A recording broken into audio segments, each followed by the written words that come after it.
Hi, welcome to day 12 of Inktober Tangles challenge. Today we are drawing Excess by Thomas Padros, one of the well-known tanglers who comes up with such amazing tangles that are not always the friendliest for me as somebody who likes these free form, very organic things, and his are usually very structured. And this one in particular is great for making or drawing a border, so I think I will use it at least for a while. Here in the bottom I have this pencil line that I started with, and I'm going to try to do justice to the genius of Thomas Padros, which is not easy, by drawing this. And I needed to rotate my cell just because it will be so much easier. And I will start with a dashed line. Do you see it like that? One. And then I will remove a little bit away from that line and then another one. And I'm trying to draw them consistently. And that's not my forte because I'm not that precise. I'm not precise like Thomas at all. But I'm going to trust the process and continue with this. And this, I think I will maybe make more wavy. So it's the bottom part of it where you are supposed to basically mirror the one on top. But I will try to make it a little bit of wavy, so I'm challenging myself again, and sometimes that's not a good idea with Thomas's tangles, but I can't help myself. I would recommend you to check out the step outs and decide if you want to do it like I'm doing it, or maybe do it very ribbon-like without making these adjustments and trying to make it a little bit more organic. Thomas also shows a deconstruction, and he always shows many examples that's more like this. It's like a crazy version, what we call in Zentangle crazy tangle, when you take a tangle that's very structured and then make it a little bit less structured.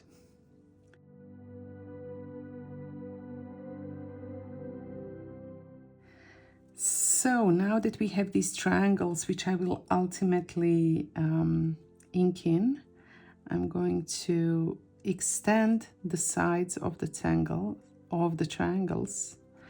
and draw spikes or reverse V, and on the bottom it will be an actual V shape. So I'm extending the lines as they meet at the peak.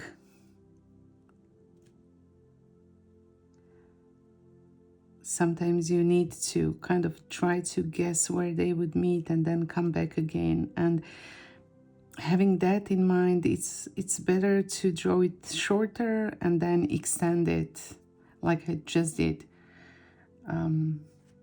It's easier.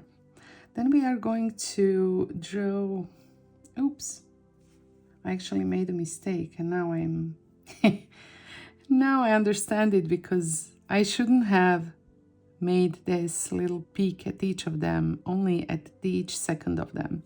So let me just extend it for a little bit longer to show you what oh my god, that's, when you improvise like I like to do.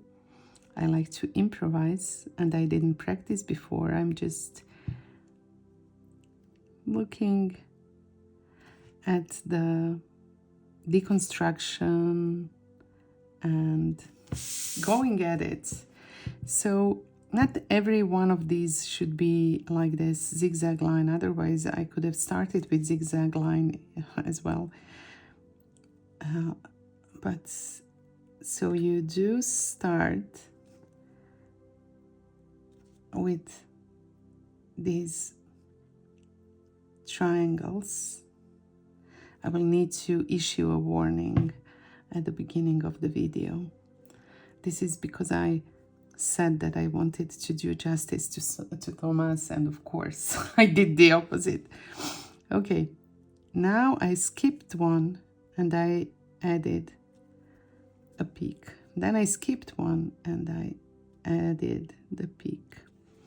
And of course it's not a mistake, because it's a version or a tangulation of the tangle. And let's see where it will take me.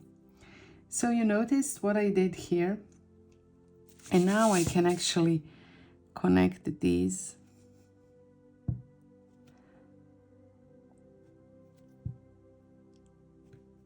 and add an aura line. So that's the border that we are playing with. So, you know, just disregard the first part, or pretend that it didn't happen, or maybe, you know, draw it like that if you want. It's only now that I will see what the consequence of this was, really.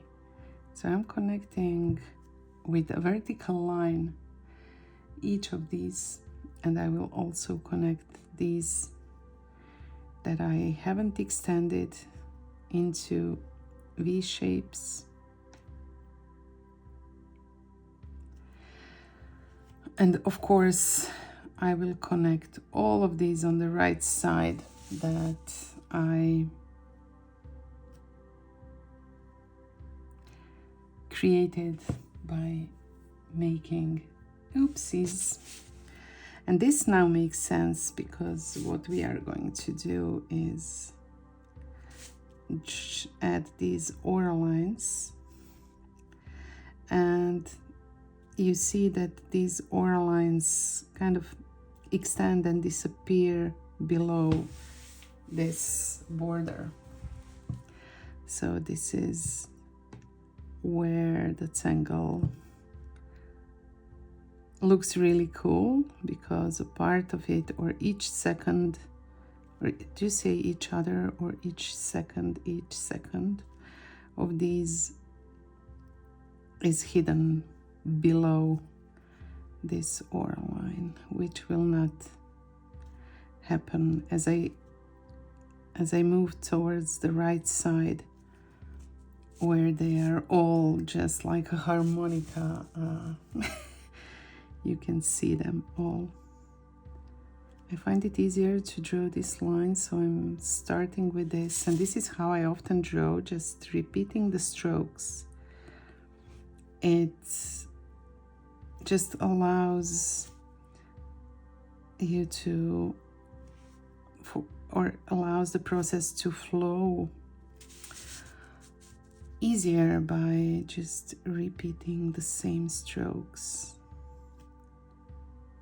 And then you can open or rotate your tile and do the same. Again, I'm moving things out of my way. So this will be a longer video, I guess. I hope that you don't mind. I will now work on this part, which is actually the way it is supposed to be. So I will add a little diamond shape and a smaller one, and then another bigger one, a smaller one, again a little bit bigger one, and then I only have to add the big ones, right? Let me add the big ones here.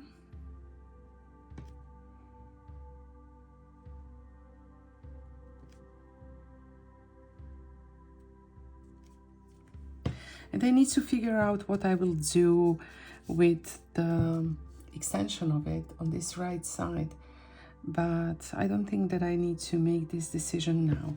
But what I do need to do now is ink in these spaces, so that's what I'm gonna do. And I think I will just go with the PN pen that I have here.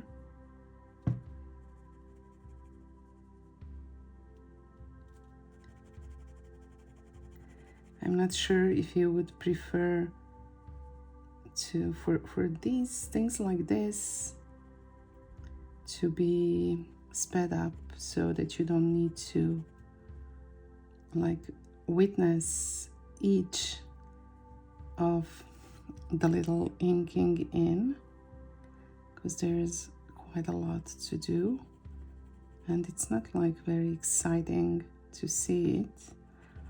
Actually, the process of doing it is not, well, sometimes depends on the mood really, but it's something to enjoy and relax while you are doing it, because it kind of takes the pressure of thinking about what you are doing away, because it's so easy. And I know that some people like to do it also with an 01 pen and just very slowly, gradually add ink. I think it will be easier for me to do it when my paper is rotated like this. I would probably normally just take a wider pen and do it quicker. I would not switch to an 01. It's not like I enjoy it that much. But usually I don't mind if it's not too much inking in. The thing with me, the problem with me, and I know many of you feel the same, is kind of get bored easily. And this is why I like to do things in a less organized way or structured way when I'm not teaching classes. Jump from one thing to another so that I don't work on a single repetitive thing for a long time, because that's when I feel that I need a break. So now if you look at this, we have actually X, you see an X between these vertical lines, and I will color in every second one of these X's, or coloring, I will shade it. So I have the little graphite pencil here, and I will shade each second one of these. And of course, when I do that, the ones that are not shaded will later be highlighted, and it will really look like a harmonica. I'm still thinking about extending this to the left side so that I have a border composed of XS by Thomas, but I haven't made that decision yet, and I'm not sure if it would be interesting for you to watch the whole process of it, because it's really repetitive, and once you get in the flow, I think it's really nice to just be silent and enjoy it on your own.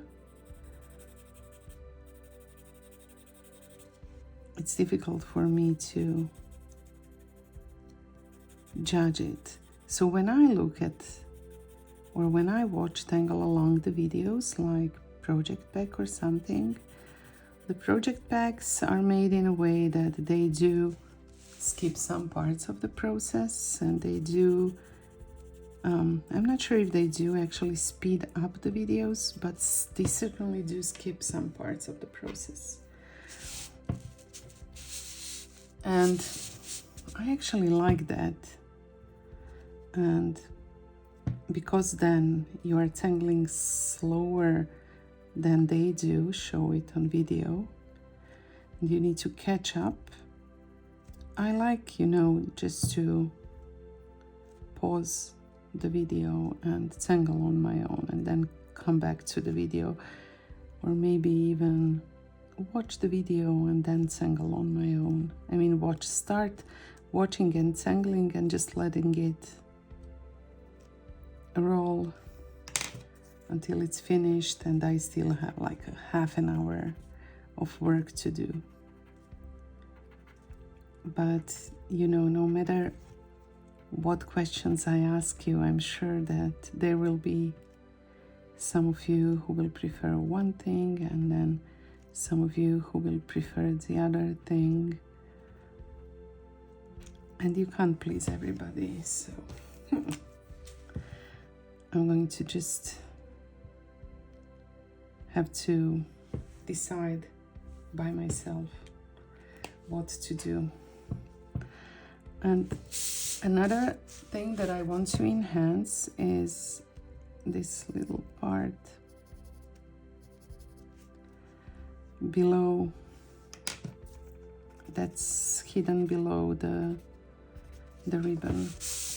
And I could also make the part on the right side of these X's that are shaded a little bit darker than the rest of it.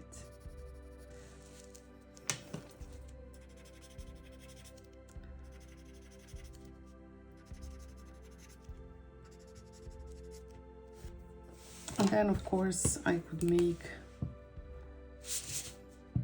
this opposite part of those white sections a little bit lighter with my jelly roll 10.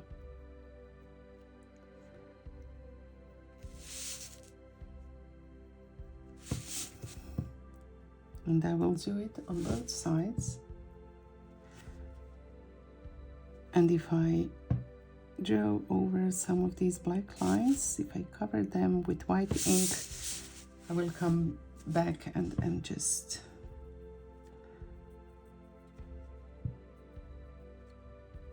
retrace those lines if I see the need to do it. But now this seems to be done with all of its imperfections. And there are imperfections, yes, there are, but it is what it is. And I know that Thomas will forgive me. He's a very gracious man. Thank you again for joining with me, and I will see you tomorrow. But before I go away, can I just say that when you look at somebody's drawings, you see this 3D volume, and when I look at mine now, while I was so concentrated on it when I was drawing it, it's like you can't really see it because you are focused on each and every detail that you added, and you can't really appreciate it with like fresh eyes like you would appreciate something that somebody else did. So I will need to look at this later again to see if it works with this shading and highlighting. Anyway, thank you again, and I will see you tomorrow. Bye.